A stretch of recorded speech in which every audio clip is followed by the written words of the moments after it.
Live from WRAL News Headquarters in Raleigh, your number one source for local news. WRAL News, coverage you can count on.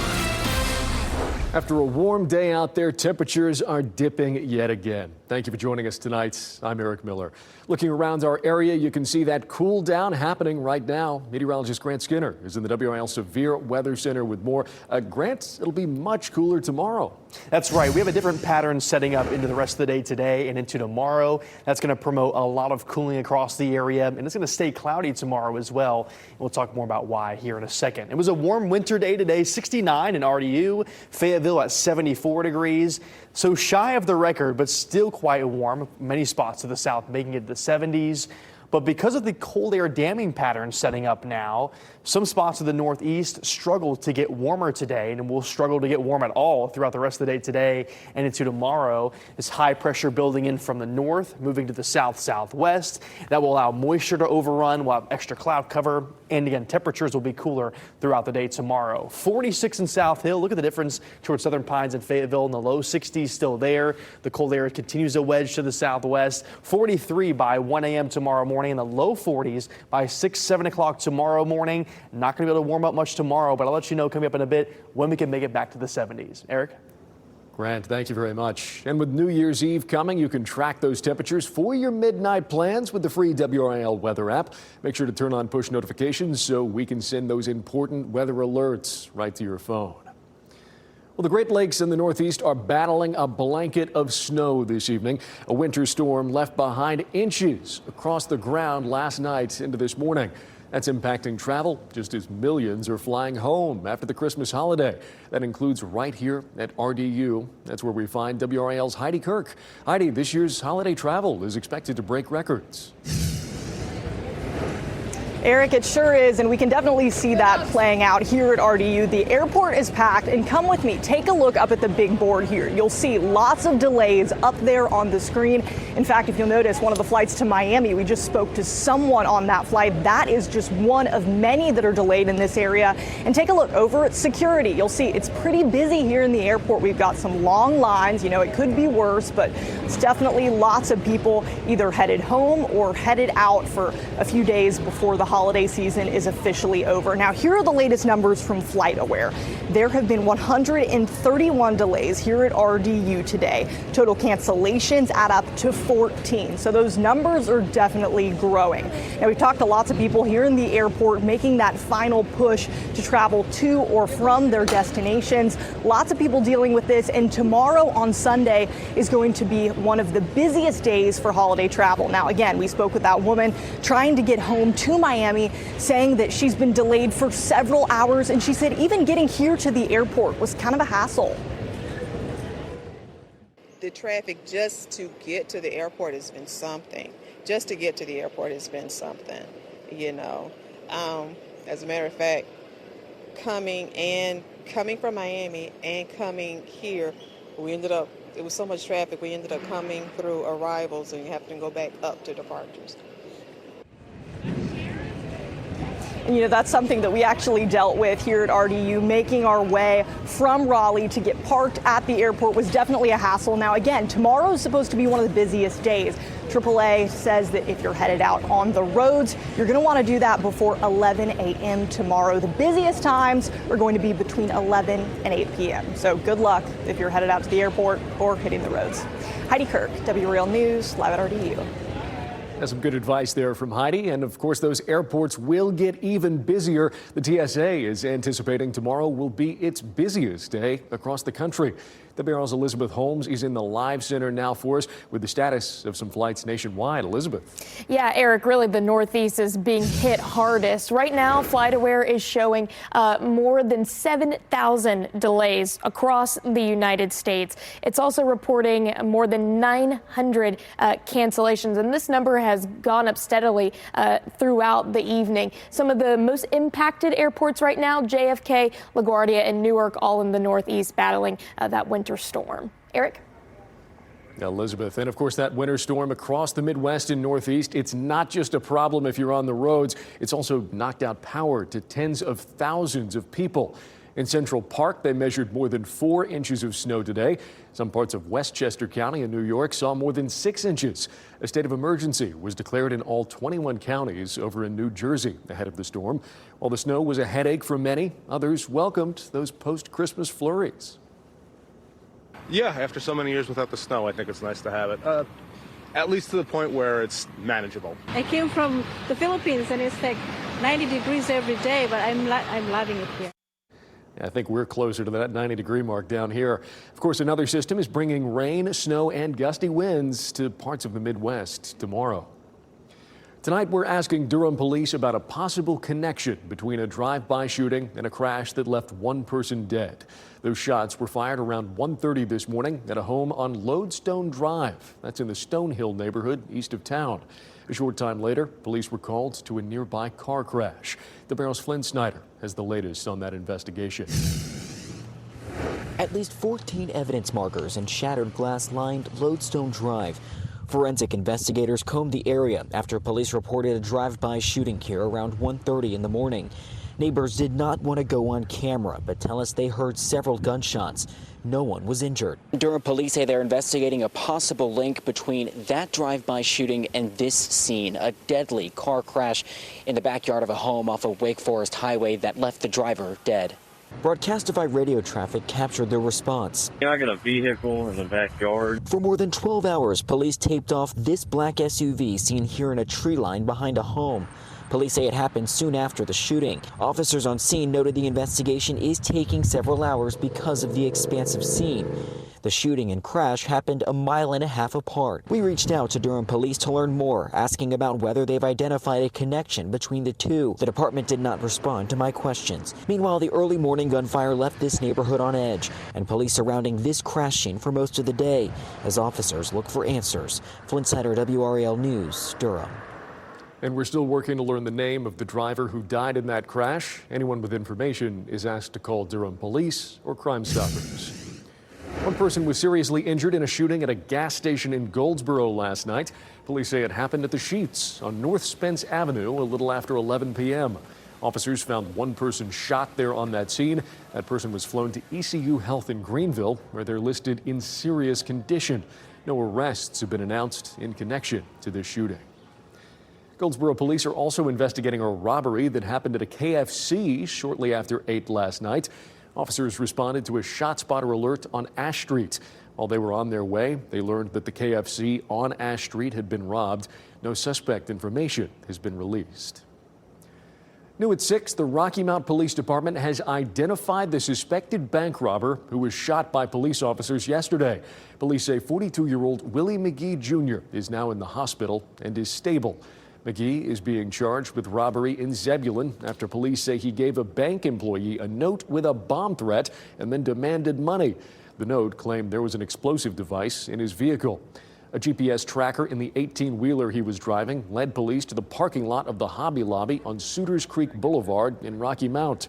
RMPD says when officers approached that vehicle, McGee got out of the cab and began shooting. Officers fired back, hitting McGee. He was taken into custody and transported to the hospital. The SBI bomb squad searched that 18-wheeler for explosives. None were found. Once he's released from the hospital, McGee will be charged with robbery, two counts of attempted murder, 2 counts of assault on a law enforcement officer with a firearm, and 1 count of discharging a weapon to incite fear.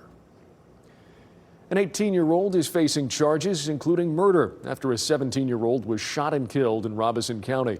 The sheriff's office says the shooting happened on Canal Road near Pembroke at 12:20 a.m. on Friday. 17-year-old Ryland Strickland was found dead at that scene. 18-year-old Caden Demery was arrested and charged with murder in the shooting. He's being held at the Robeson County Detention Center with no bond. New here at 6, the 2 officers shot during a child custody exchange in Mecklenburg County are out of the hospital. The Mint Hill Police Department says the officers are returning home to recuperate. They say both were shot above the neck and are grateful that with the seriousness of those injuries, they were still able to return home quickly.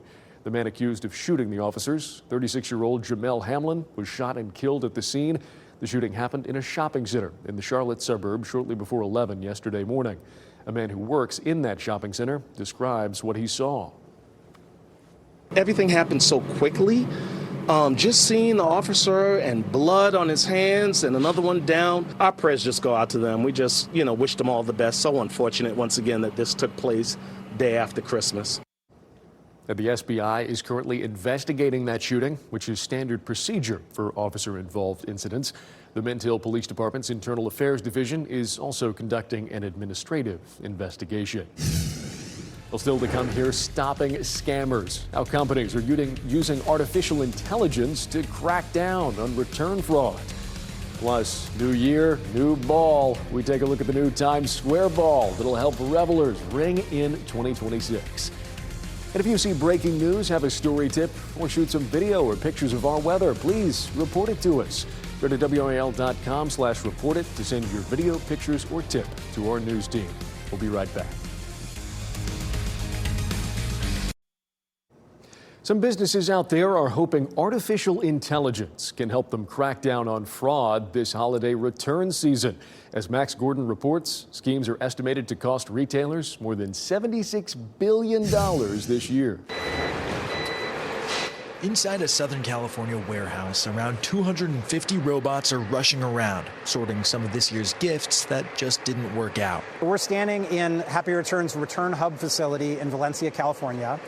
This is one of 3 facilities that we have in different regions of the country. Happy Returns, which is owned by UPS, acts as a reverse logistics company for retailers. They allow customers to bring back items to one of their so-called return bars located in UPS stores and some retailers, which are then sorted and sent back to the sellers. So the rise of e-commerce has definitely led to more returns. And among these returns, there's fraud. According to a survey of merchants, 9% of all returns are aimed at scamming retailers. You'll see individuals that spend a lot of time swapping tags, looking for lookalike items.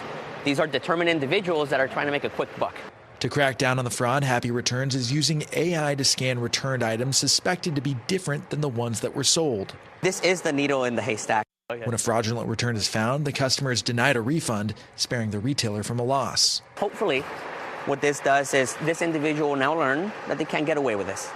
Happy Returns processes millions of items every month, but right after Christmas, that's their busiest time of year, and December 29th is anticipated to be their busiest day. That was Max Gordon reporting.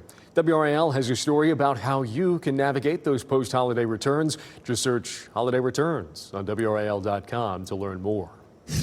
Well, a brand new Times Square ball will help ring in the new year. This New Year's Eve, revelers will see the new crystal ball covered in more than 5,200 Waterford crystals. Count down to 2026. The Constellation Ball features circular crystals for the first time. It's the 9th and largest iteration of the ball since the tradition started in 1907. The previous ball will retire and be on display in the Times Travel Immersive Experience set to open next year.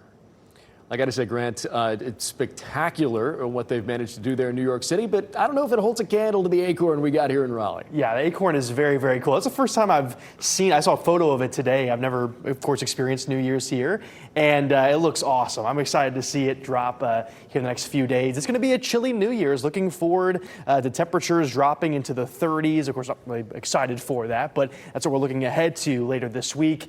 For now, though, it'll be cooler on Sunday with a cold air damming pattern setting up. We'll talk about how that'll affect your day tomorrow. Some brief showers and warmer temperatures by Monday, then a cool down ahead of the new year. So this wedge pattern sets up for the rest of the day today and through tomorrow. That's going to allow moisture to overrun as high pressure builds to the north. So we'll have a lot of cloud cover tomorrow. Also, we'll stay cool. Most places in the 50s, but I wouldn't be surprised if many of our northern spots struggle to make it out of the 40s because of this pattern setting up. Usually these temperatures trend a lot lower than what model guidance is showing. Most models are showing low to mid 50s. So again, I would not be surprised if many spots drop into the 40s and just stay there tomorrow. Lake Gaston, you can see the sun has just set. There was a little bit of light just a bit ago, but the sun is set now. Just a few clouds out there from Lake Gaston. Temperatures in the upper 40s by 9 o'clock. Then by 11 p.m., we'll sit in the mid 40s. partly cloudy skies, rain chances stay out of the picture for now. Now, forecast lows overnight tonight will drop to around 40 degrees, chillier to the north and east, where that cold air has really been sinking in for a long period of time. 37 South Hill, 41 Raleigh, 44 in Fayetteville, and we'll keep partly cloudy skies for the overnight hours as well. Now, throughout the day tomorrow, as I mentioned, with this cold air damming pattern, we'll have a lot of cloud cover. This wedge pattern is going to keep that firm in place in the upper 40s by 1 o'clock, low 50s, and really just holds there ahead of a warm front. Now, once the warm front passes later in the day tomorrow and into our Monday, that's when we'll see kind of climb into the 60s and 70s into the start of the week. But we got to wait for that, cooler temperatures tomorrow first, and then the warm front passes later in the day. So 59 in Clinton for your high tomorrow. That's going to be further south in the majority of the cold air damming's effects. 52 in Raleigh, 48 in Roxborough, 49 for your high in South Hill for your Sunday. Our next weather maker is the cold front that arrives after the warm front passes. So warm front passes first, late Sunday into Monday. Then the cold front passes. You can see by this area in green, just some isolated showers will be possible. Not going to be an overwhelming rain chance Monday, but rain is possible. Then once the cold front passes, it will be cold from Tuesday really onward. So we're going to have some ups and downs. We had an up today, down tomorrow to 52, 68 on Monday, down to 45 on Tuesday, and staying in the low to mid 50s for our highs. It's going to be close to average, but still, it's going to be cold compared to what we saw today and what we'll see on Monday as well. Got into the 60s and 70s today, back to those on Monday after a cold day tomorrow, then down to 45 for our high on Tuesday, a low of 28 degrees. Could see some brief showers tomorrow and Monday. Not going to be an overwhelming rain chance. Then staying dry, cold, 32 degrees overnight Wednesday into Thursday and a New Year's Day. So it's going to be cold. Make sure you're layered up for the middle of this week. But also stay cool. It's going to be cool tomorrow. So keep that in mind. Low 50s for your highs tomorrow. That's some good advice, Grant. Thank you very much. All right, speaking of colds, hockey, Pat, the Canes here got a game coming up. Yeah, and they need to get back on track, and they really needed this holiday break. They didn't get everything they wanted for Christmas, but they are feeling refreshed while the Canes are panicking after a 3-game losing streak. Next.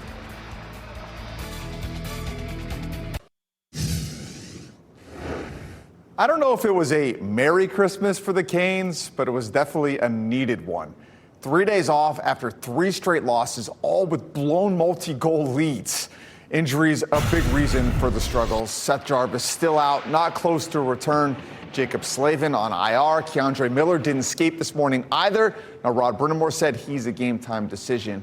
And it was good to see Jordan Martinook back out there. He'll play tonight after missing the last 3 games. The holiday break, a time to reflect on what's important on the ice and in these guys' lives. The team ready to get back to Canes hockey versus Detroit tonight.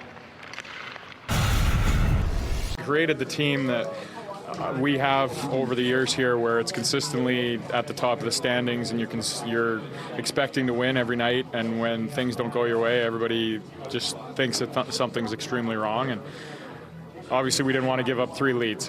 It is what it is, but it happened, and now we need to move on from it. I think the break came at a perfect time. Everybody goes, resets, figures out what makes us successful. I hope they're not thinking about hockey the whole break, but you got to think about it a little bit to get back to knowing what kind of team we can be, and I think we're going to be fine. It's still half a year to go, and plus some. So we got to, we know the right way to play, and then we know obviously we've shown how not to do it. So I think it's good learning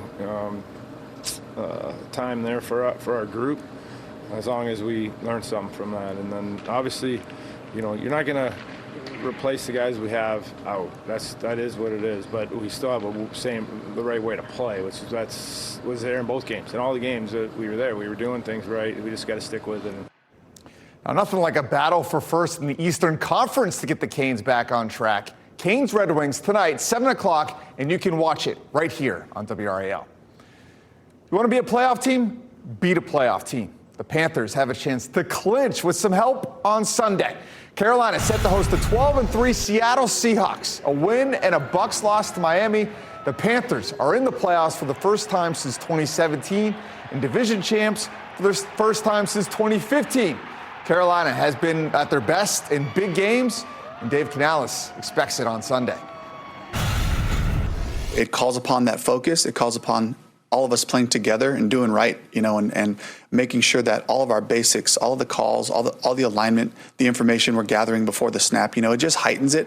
And while I would love to I try to frame every game that way so that our players can understand every game's a championship opportunity, and some games you don't have to oversell. This is a great team coming in here.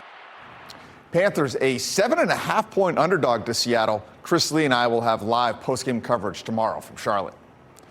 ECU in the Military Bowl. Pirates upset NC State here last year, looking to do the same thing to Pitt. Scoreless game in the second half when ECU forces a fumble, and Kendrick DeJour recovers, and he's celebrating on the sideline. Now, ECU won the turnover battle despite a true freshman QB, Chasten Ditta, to Anthony Smith. Not bad for your first touchdown, 10-7 ECU. Still third quarter, tough break here after an inadvertent whistle negated an ECU touchdown. Ditta fumbles, Pitt returns it all the way to take a 14-10 lead, but Ditta would go back to Anthony Smith, and the NC State transfer had himself a day as ECU wins the Military Bowl 23-17, Eric. That's their first 9-win season since 2013. I'm in a thrilling game, Pat. Thank you so much. And thank you for joining us here this evening. We'll see you right back here tomorrow, same time, same place.